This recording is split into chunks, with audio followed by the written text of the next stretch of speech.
Vamos passar agora para o momento de pregação da palavra do nosso Deus. Vamos abrir nossas Bíblias lá em Marcos, capítulo de número 2, a partir do versículo 18. Enquanto isso, as crianças até 4 anos podem acompanhar a equipe de professores. Marcos 18, Marcos 2, a partir do versículo 18.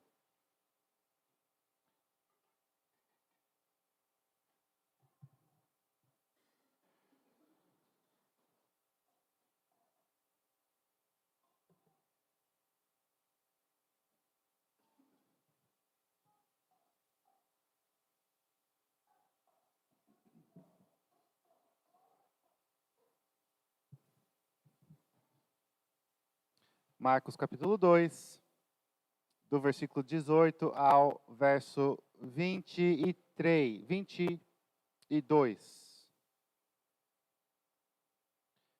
Marcos 2, do 18 ao 22. Vamos ler a palavra de Deus. Convido você a ouvir atentamente. Ora, os discípulos de João e os fariseus estavam jejuando. Algumas pessoas foram perguntar a Jesus: por que os discípulos de João e os discípulos dos fariseus jejuam, mas os seus discípulos não jejuam? Jesus respondeu: como podem os convidados para o casamento jejuar, enquanto o noivo está com eles? Durante o tempo em que o noivo estiver presente, não podem jejuar. No entanto, virão dias em que o noivo lhes será tirado, e então, naquele dia, eles vão jejuar. Ninguém costura um remendo de pano novo em roupa velha, porque o remendo novo tira um pedaço da roupa velha, e o buraco fica ainda maior. E ninguém põe vinho novo em odres velhos, porque se fizer isso, o vinho romperá os odres, e se perdem tanto o vinho como os odres. Mas põe-se vinho novo em odres novos. Até aí, vamos orar mais uma vez? Senhor Deus, Pai querido, nós somos gratos a Ti pela Tua palavra e pelo privilégio de ouvir a exposição da Tua palavra. Nós rogamos a Tua ajuda pelo Teu Santo Espírito, que nós ouçamos com atenção e com humildade para sermos transformados pelo Teu Espírito, pela Tua verdade, pelo Senhor. Ajude-nos, auxilia-nos, é o que nós pedimos, no nome de Jesus. Amém. Queridos, nós vivemos diante de um debate contínuo com relação a o novo contra o velho. Em todas as áreas da vida, desde coisas mais simples a coisas mais graves. Coisas mais importantes. Como assim? É aquela velha discussão, o que é melhor, o novo ou o velho? Então, em uma conversa amigável de amigos sobre esporte, você vai ter sempre aquela opinião. Antigamente era melhor, os jogadores eram melhor, a habilidade era melhor. Não se fazem mais jogadores como antigamente. Hoje está tudo perdido. Por outro lado, vai ter aquele que tem uma visão mais recente das coisas e diz, não, antigamente o jogador jogava com leiteiros, com encanadores e entregadores, e que eram jogadores só no fim de semana. Hoje é profissional, é muito mais competitivo, é muito mais disputado e assim por diante. Você vai ver esse mesmo debate, o novo contra o velho, em outro tipo de conversa, agora não falando de esporte, nada disso, mas falando sobre a sociedade de modo geral. E tem aquelas pessoas que dizem, olha, antigamente os pais criavam os filhos diferente, as crianças eram mais educadas, eram cidadãos, se tornavam cidadãos melhores. Antigamente era bom, hoje é ruim. Por outro lado, tem o outro lado da moeda que diz, antigamente não tinha água encanada, não tinha televisão, não tinha informação, não tinha internet, não tinha a facilidade que tinha nos dias de hoje. Se você precisava conversar com alguém, contar uma notícia de alguém que morava em outra cidade, era uma dificuldade muito grande. Hoje você fica sabendo na mesma hora. As distâncias se encurtaram, porque você pode pegar no telefone, ligar e conversar e ver a pessoa e estar ali virtualmente com a pessoa. Então dizem, hoje é melhor. Antigamente era ruim, hoje é melhor. Esporte, família, sociedade de modo geral, até mesmo na igreja. Existem aqueles que são a favor da Bíblia nos aparelhos eletrônicos, e você pode usar a Bíblia onde quiser, facilidade, acesso, rapidez, todas as versões e tudo mais. E existe o outro grupo que olha para a Bíblia no aparelho eletrônico e acha isso é um absurdo, Bíblia é no papel, e não pode, não deve, e assim vai. Esse debate não vai ser hoje aqui que nós vamos resolver, e você vai ouvir muito na sua vida. Talvez você goste de conversar sobre isso. Mas por que nós estamos falando desse contraste, o novo contra o velho? Porque o texto que nós lemos nos mostra um pouco disso. Nós temos um grupo dos discípulos de João e dos fariseus que são tradicionalistas e exaltam a tradição. Então eles questionam a Jesus e as novas coisas que Jesus está fazendo. Eles falam especificamente sobre o jejum, mas a gente vê que Jesus vai responder de uma forma mais ampla. Jesus nos mostra, então, que quando nós somos ignorantes com relação à novidade, nós abrimos mão de coisas muito boas. Assim como nos exemplos que eu dei, a gente deixa de usufruir de coisas boas porque tem um preconceito e uma posição pré-concebida contrária à novidade. Antigamente que era bom, hoje é tudo ruim. Então eu não vou nem tentar usar um pouquinho das facilidades que a novidade me traz. Não estou aqui falando que isso é sempre bom, mas muitas vezes a ignorância, o fato de não percebermos ou não queremos conhecer o novo nos prejudica. E é isso que Jesus mostra para os fariseus e os discípulos de João. Só que a gravidade de fazer isso no que diz respeito ao que Jesus está falando é muito maior. Você não simplesmente vai tornar uma conversa que poderia ser feita imediatamente por um smartphone um pouco mais difícil, porque você tem que pegar um telefone fixo e discar. Aqui Jesus está falando de coisas muito mais sérias e muito mais importantes. Fala da própria religião, do próprio cristianismo. Em outras palavras, Jesus ensina que a ignorância religiosa rouba a alegria cristã.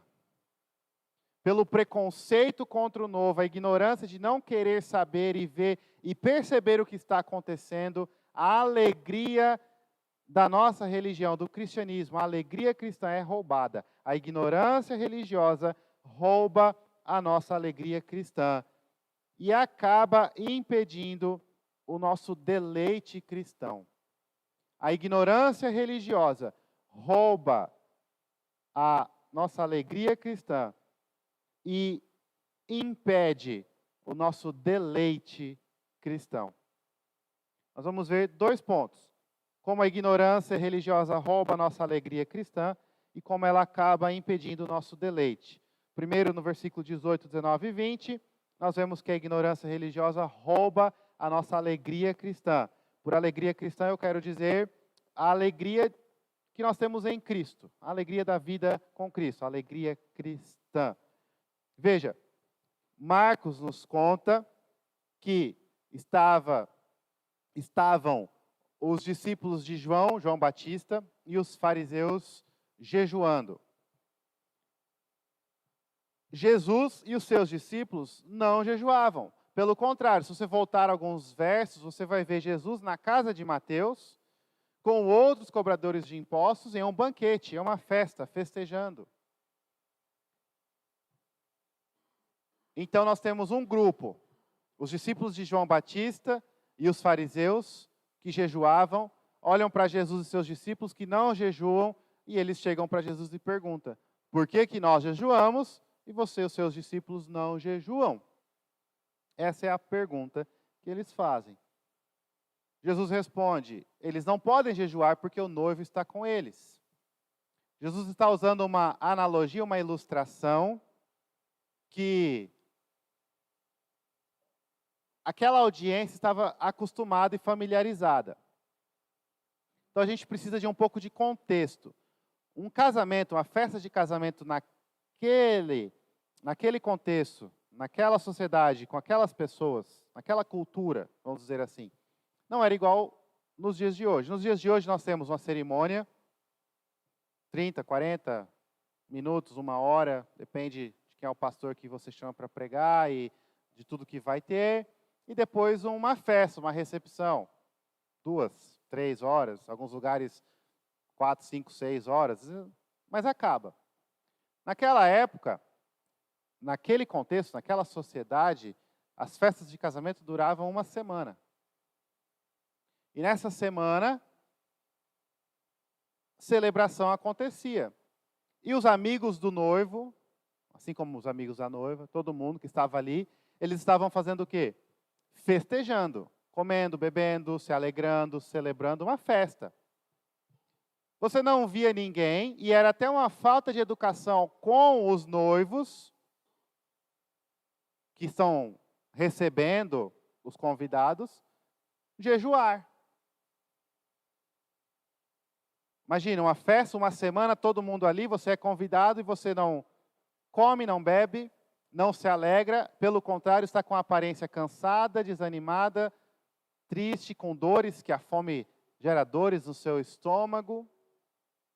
Então Jesus usa essa analogia, ele fala, olha, assim como é uma festa de casamento, o convidado não jejua, os meus discípulos não vão jejuar, porque eu estou aqui, o noivo está aqui. Mas vai chegar um momento que o noivo será retirado, e então eles jejuarão. Então será apropriado, ou melhor, será necessário que eles jejuem. Então o que nós temos aqui? Nós temos um questionamento por parte dos fariseus e dos discípulos de João com relação ao jejum. E Jesus primeiro responde. E a resposta de Jesus nos mostra, olha, a sua ignorância religiosa está roubando a sua alegria. Como assim? Veja, por que o fato de Jesus e os discípulos não jejuarem incomodava tanto os fariseus? Alguns podem dizer, porque era um mandamento do Antigo Testamento o jejum. Mas, se você voltar e ler o Antigo Testamento, só tinha um dia, um jejum estipulado por Deus, que era no dia da expiação.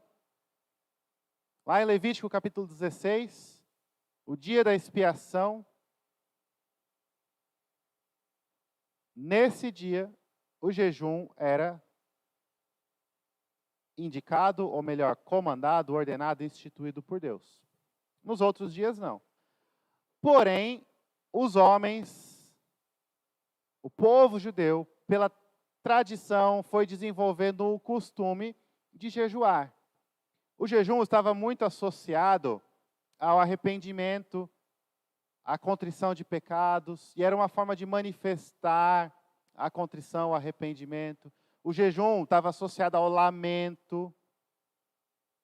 Então a gente viu alguns meses atrás, quando estávamos vendo Esther, quando o povo judeu fica sabendo da notícia do mandato de aniquilação do povo de Israel ali no reino da Pérsia, eles jejuam e colocam cinzas sobre a cabeça, uma forma de demonstrar o lamento e o sofrimento que eles estavam passando.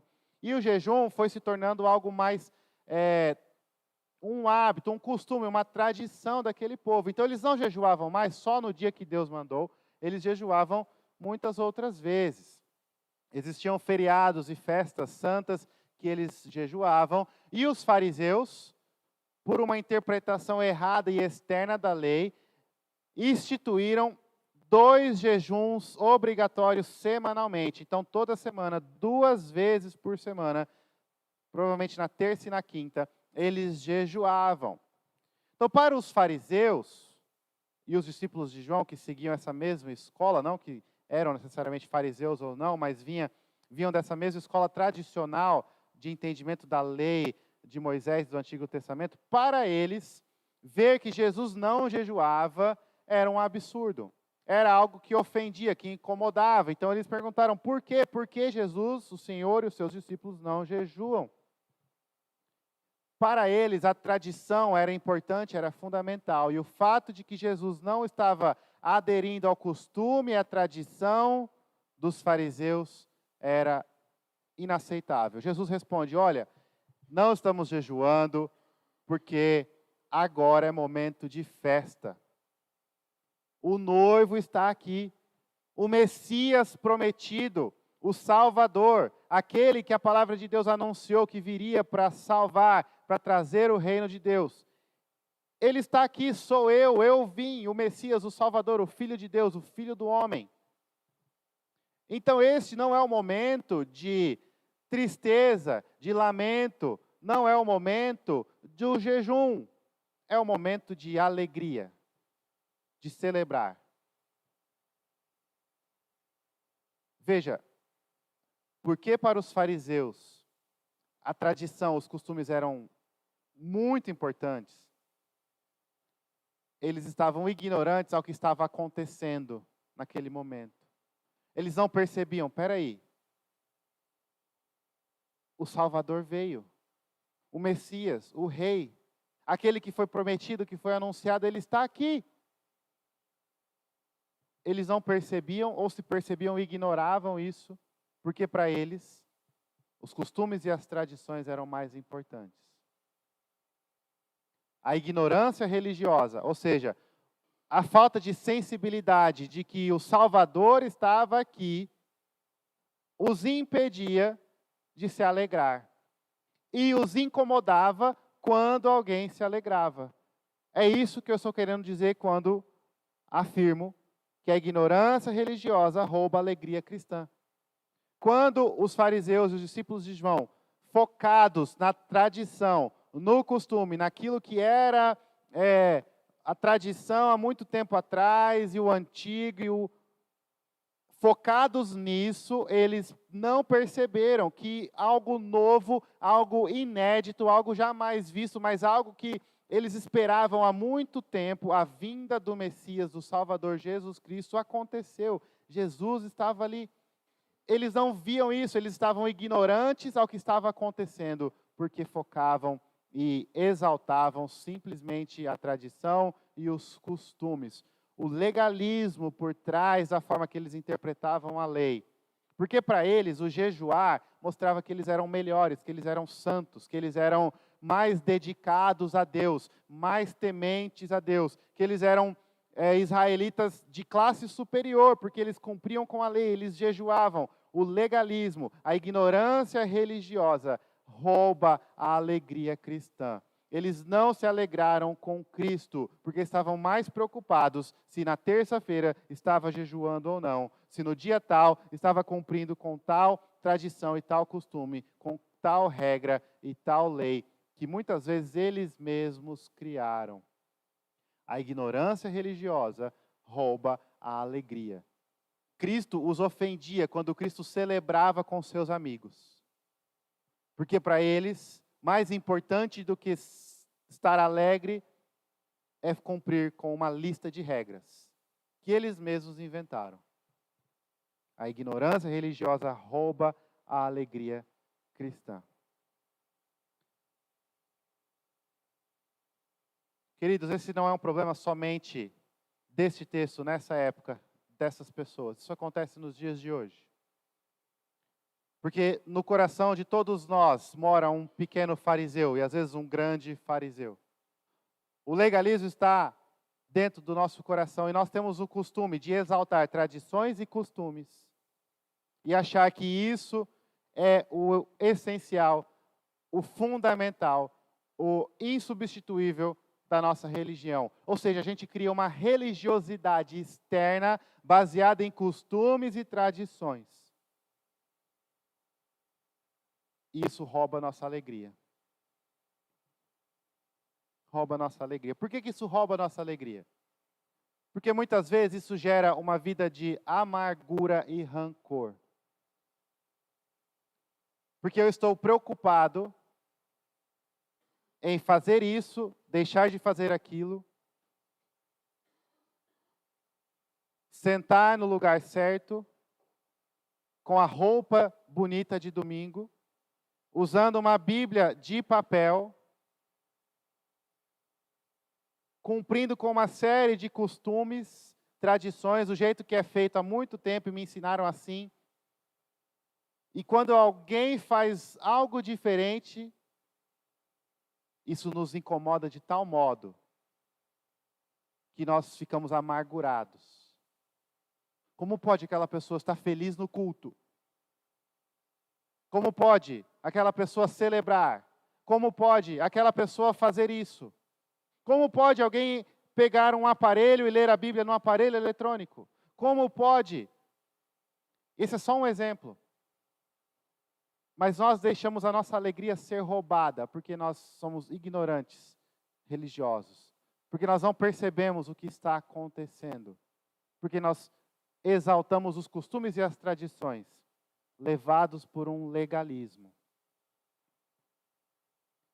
Se eu tenho a concepção de usos e costumes e tradição que me foi ensinada de que não pode ir em tal lugar, não pode ouvir tal tipo de música, não pode comer tal tipo de comida, não pode levantar tal hora ou ir dormir tal hora, não pode isso ou aquilo. E eu estou usando aqui simplesmente exemplos que não é nada que a Bíblia fala. São costumes e tradições que os próprios homens criaram. Não pode usar roupa de tal cor ou tal tipo de roupa. Não pode usar tal tamanho. Não pode beber isso ou aquilo. Não pode assistir isso ou aquilo. E se é isso que eu acho que é cristianismo, se é isso que eu acho que é importante, quando eu vejo alguém celebrando e se alegrando em Cristo e fazendo algo que para mim não pode, isso me amargura tanto. E eu vivo uma vida de amargura, de inveja muitas vezes, de rancor. A minha alegria é roubada.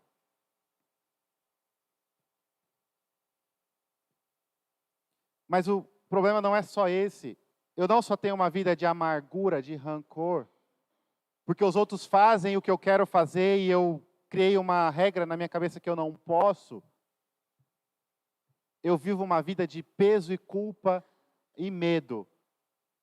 Porque sabe, esse monte de regra que nós mesmos inventamos e colocamos sobre nós fazemos isso porque lá no fundo achamos que se eu cumprir com isso, Deus vai me amar, Deus vai me salvar, Deus vai me perdoar. Se eu cumprir com todas essas regras que foram criadas, eu vou conquistar e merecer o perdão de Deus. Só que lá no fundo você sabe, você pode fazer e cumprir com todas as regras perfeitamente, ser o fariseu exemplar, o maior e o melhor de todos.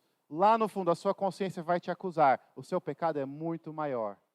E não há nada que você pode fazer para pagar o preço pelo seu pecado. Não há nada que você pode fazer para nivelar a balança e equilibrar a conta da sua dívida. Então você vive com medo. Medo de Deus, medo de Cristo, medo da morte. Você vive com medo. E você vive desesperadamente correndo atrás, através das suas obras e dos costumes e das tradições e das regras que foram criadas, ou que você mesmo criou, para de alguma forma tentar alcançar o padrão de santidade de Deus. Você jamais vai conseguir. Então você não vive só amargurado pela alegria do outro, você vive condenado e culpado, com o coração e a consciência pesada constantemente. Constantemente. A sua alegria, ela é completamente roubada. Não é à toa que existe um clichê na sociedade de que a igreja é essa instituição que prega um monte de regra e faz as pessoas viverem culpadas.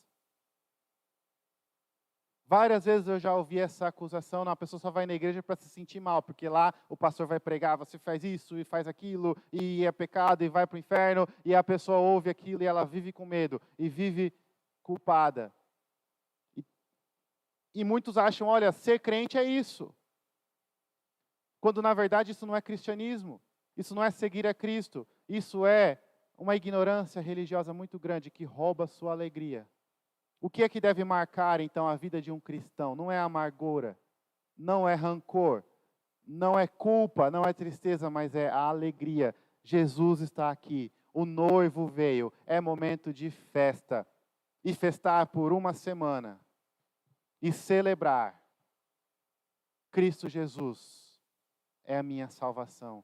Queridos, a marca do cristão deveria ser a alegria, a felicidade. O cristão deveria ser aquele que vive a vida ao máximo.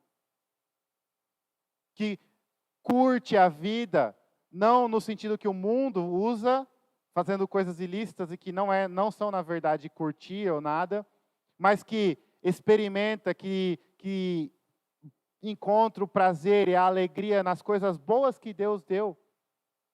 Tudo para a honra e glória de Deus, segundo a palavra de Deus. Mas o cristão vive. Ele está alegre.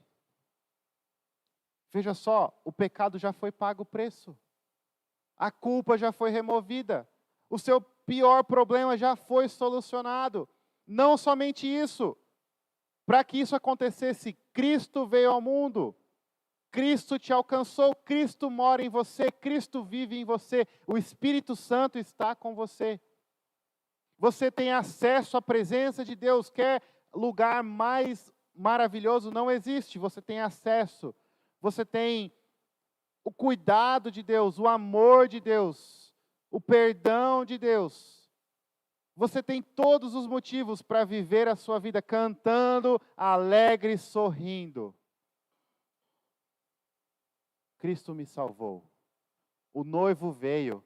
A esposa que estava aguardando ansiosamente pela vinda, pelo dia do casamento, o noivo veio. Estamos em casa, fomos resgatados, fomos salvos. A ignorância religiosa rouba a alegria cristã.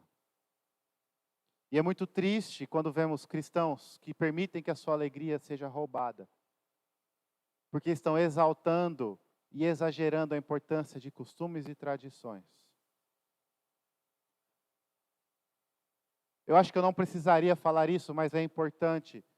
É claro que aqui eu não estou pregando uma teologia de libertinagem. Tudo pode. Não existe pecado, não existe nada de errado. Não, a Bíblia é clara. Muitas coisas que nós fazemos ofendem a Deus e nós não devemos fazer. Mas o problema está quando nós colocamos leis onde Deus não colocou. Onde nós cercamos os mandamentos. Onde nós interpretamos a lei simplesmente de forma externa, sem olhar para o coração. Já falamos bastante sobre isso, falamos sobre o Sermão do Monte, falamos outros textos. Volte, leia, estude, você vai entender o que é que estamos ensinando aqui adequadamente. Mas veja, o legalismo, a ignorância religiosa, isso rouba a alegria do cristão. Não permita que a sua alegria seja roubada por uma ignorância religiosa. Não se apegue a costumes e tradições. Se a pessoa lê a Bíblia no celular ou numa Bíblia de papel, que bom que ela lê a Bíblia, graças a Deus, glória a Deus por isso, continue lendo, leia outras versões. Se a pessoa prefere sentar de um jeito ou sentar de outro, desde que não seja algo claramente um absurdo, pare de ficar implicando e se apegando a costumes e tradições que a Bíblia não instituiu, que não é a palavra de Deus. Se concentre naquilo que é importante. Celebre a vida que Deus te deu. A nova vida que Cristo te dá. Se alegre. Não permita que a sua alegria seja roubada. Porque quando nós permitimos que nossa alegria é roubada, nossa alegria cristã é roubada pela ignorância religiosa, nós acabamos não nos deleitando em Cristo. Então, a ignorância religiosa não só rouba a nossa alegria, mas impede, atrapalha, bloqueia o nosso deleite cristão. Porque depois de responder os discípulos de João e os fariseus sobre o jejum, Jesus conta duas ilustrações. Porque Jesus sabia, por trás da pergunta sobre o jejum, tem um problema muito mais grave. Eles perguntaram sobre o jejum, mas o que eles estão falando diz respeito a algo muito mais grave, a uma ignorância religiosa e uma exaltação de costumes e tradições. E é uma tentativa de pegar o que Cristo está pregando e assimilar isso em todos os costumes e tradições do Antigo Testamento. E Jesus está falando, olha, isso vai impedir que você se deleite em Cristo. Quais são as duas ilustrações que Jesus conta? Primeiro, ele usa uma ilustração de costura. Ele diz, olha, se tem um pedaço de pano rasgado, imagine uma calça com um furo. E você vai remendar. Você não coloca pano novo num rasgo, num furo velho, porque vai puxar, e eu não entendo muito bem de corte e costura, mas o que vai acontecer é que vai rasgar de novo.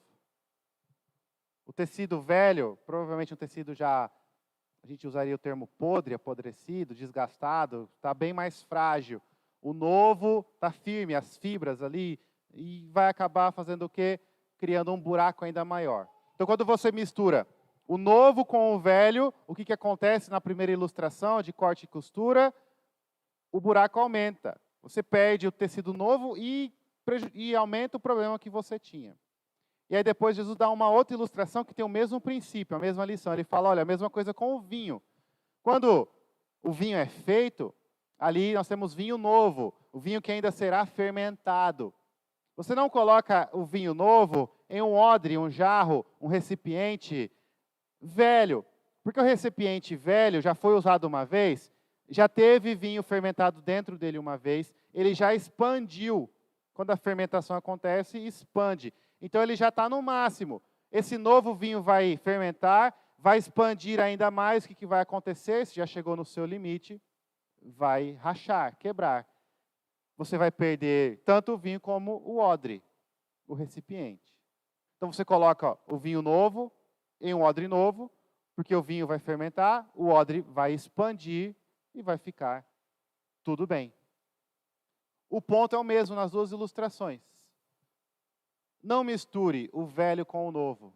Você vai estragar tudo. E Jesus está falando exatamente sobre as tradições e os costumes religiosos.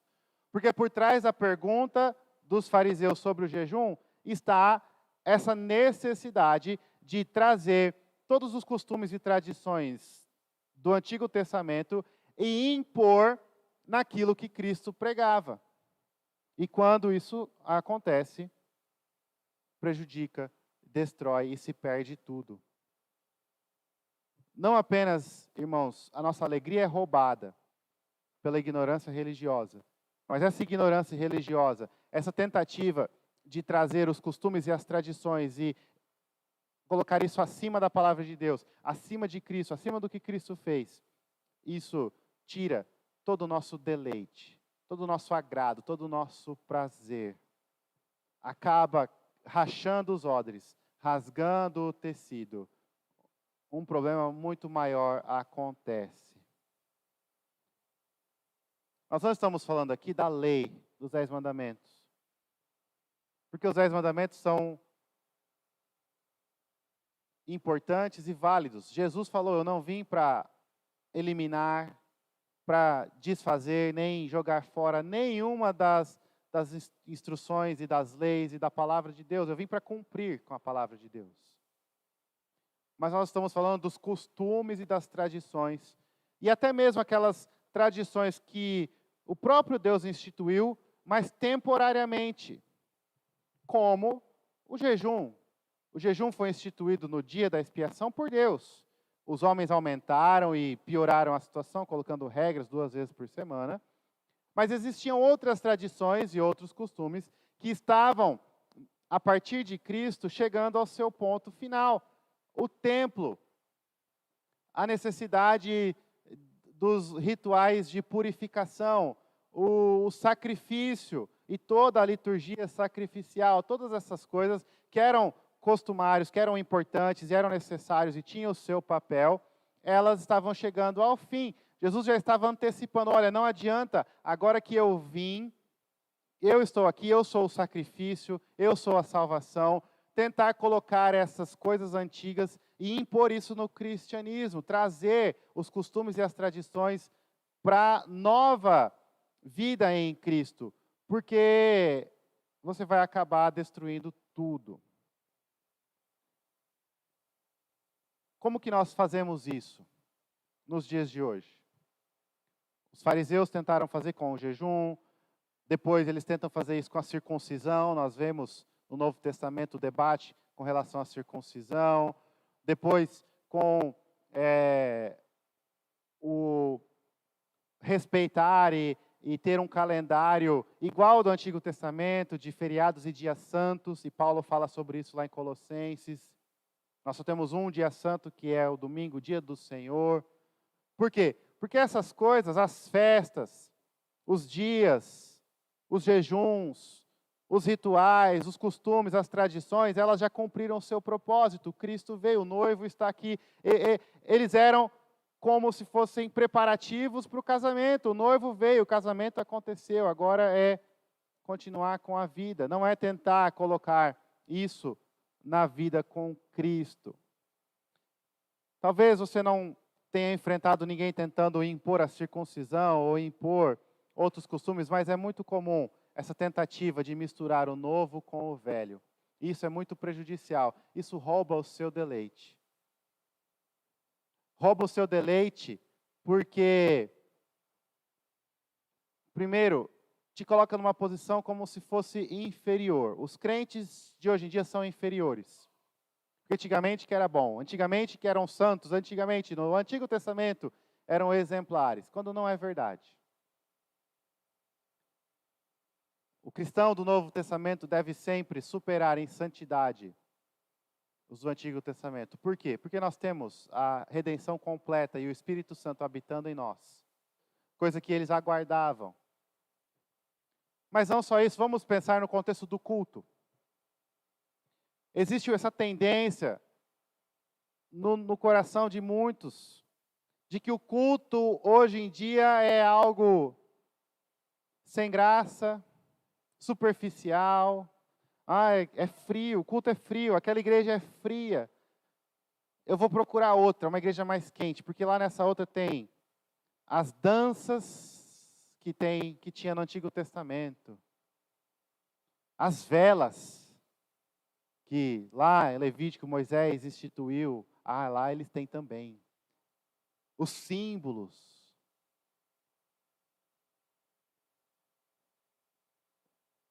Eu preciso cultuar no templo, em Jerusalém. Se não for lá, eu sou inferior, não sou igual do Antigo Testamento. Queridos, essa é uma visão completamente equivocada. O que nós temos é muito mais profundo, muito mais íntimo, muito mais prazeroso do que o culto do Antigo Testamento, do que os costumes e tradições, os rituais e as cerimônias. Eles precisavam sacrificar animais, nós já temos o sacrifício perfeito de Cristo Jesus. Eles precisavam de rituais de purificação e que o sumo sacerdote fosse até a presença de Deus para que eles ouvissem a palavra de Deus. Você tem a Bíblia. Eles precisavam, através dos sacrifícios e da intercessão do sacerdote, fazer suas orações a Deus. Você pode se prostrar e orar a todo instante. E o lugar onde só uma pessoa entrava uma vez por ano, teve o véu rasgado por completo para que você entrasse quando quisesse, no Santo dos Santos. Eles precisavam viajar até o templo, até Jerusalém, para estar na presença de forma especial de Deus. Nós temos isso em todas as igrejas. Aonde for que o povo de Deus se reúne, nós estamos na presença de Deus. Se você acha que hoje é muito mais frio, você não quer uma espiritualidade melhor. Você quer um culto mais burocrático, mais complexo, externo e legalista. regado por uma ignorância religiosa. Se o culto que nós temos, simples e belo, profundo e maravilhoso, está frio, provavelmente é o seu coração que está frio. Se a igreja que você conhece, os santos que você convive nos dias de hoje, não estão à sua altura, provavelmente você que está falhando e não percebe. Você que está amargurado, julgando e criticando além do que deveria. E quando a gente faz isso, a gente não tem prazer em Cristo. O nosso deleite vai embora. Porque a gente quer misturar o velho com o novo. O que já passou, o que já cumpriu com o seu propósito, a gente quer empurrar a goela abaixo. A gente faz isso no culto, a gente faz isso com títulos. Lá na minha igreja é legal, porque lá tem levitas, sacerdotes e profetas. Bom, que bom, seria bom se isso fosse em Jerusalém antes de Cristo vir, porque agora não são mais 12 tribos, mas é o povo de Deus espalhado em todas as regiões, com todas as tribos, todos os povos e todas as línguas. O sacerdote, eu sou um sacerdote de Cristo, e você é um sacerdote de Cristo, nós todos, nós queremos o sacerdócio universal de todos os santos. O que o sacerdote fazia, você pode fazer, orar, falar com Deus, ouvir a palavra, ler a palavra. Profetas, não, obrigado, eu tenho Cristo. E Ele já falou tudo o que eu precisava ouvir. E nele eu conheço Deus de uma forma que, se eu pegar todos os profetas antes dele, não é a mesma coisa. Ainda será insuficiente. E nele eu vejo a Deus de uma forma que eu não preciso de mais profecia nenhuma. Por isso, irmãos, que o nosso culto, a nossa vida cristã, ela deve ser marcada e regada por deleite e alegria. Você tem prazer em Deus, você tem prazer em Cristo, você tem prazer em cultuar, em adorar, em louvar. Quando nós nos reunimos para cantar, você canta alegre, de forma prazerosa, se deleitando, ou você está mais preocupado nos costumes e a tradição, se a música passou dos minutos que tem que passar ou não. Não misture o velho com o novo. Veja que a glória de Cristo é exatamente que Ele já cumpriu com tudo aquilo que era preparativo para a vinda dEle. Nós não precisamos de levitas, não precisamos de sacerdotes, não precisamos de sacrifícios, não precisamos ir a Jerusalém, ao templo, nós não precisamos dos rituais externos para tornar o culto algo mais sentimental. Nós temos religião, espiritualidade verdadeira, profunda e genuína. Nós temos o próprio Espírito Santo de Deus habitando em nossos corações. Como nós ousamos em olhar e falar que hoje em dia é frio, é superficial e vazio. Talvez o problema é que você ainda não vive em Cristo e Cristo não vive em você. Talvez o problema é que você está se esquecendo da glória e da majestade de Cristo. Talvez o problema é que você está mais apegado aos costumes e às tradições e às aparências. Não permita que isso roube a sua alegria, nem te impeça de se deleitar em Cristo. Tenha prazer em Cristo. Louve com alegria. Adore feliz, genuinamente, de forma prazerosa. Se aqui nós cantamos 4 músicas e na outra igreja são 5 músicas, não tem problema, cante, louve. Leia a palavra com alegria. Se aqui só tem um violão e lá tem 3 teclados, não importa, a música é a mesma, o louvor é o mesmo.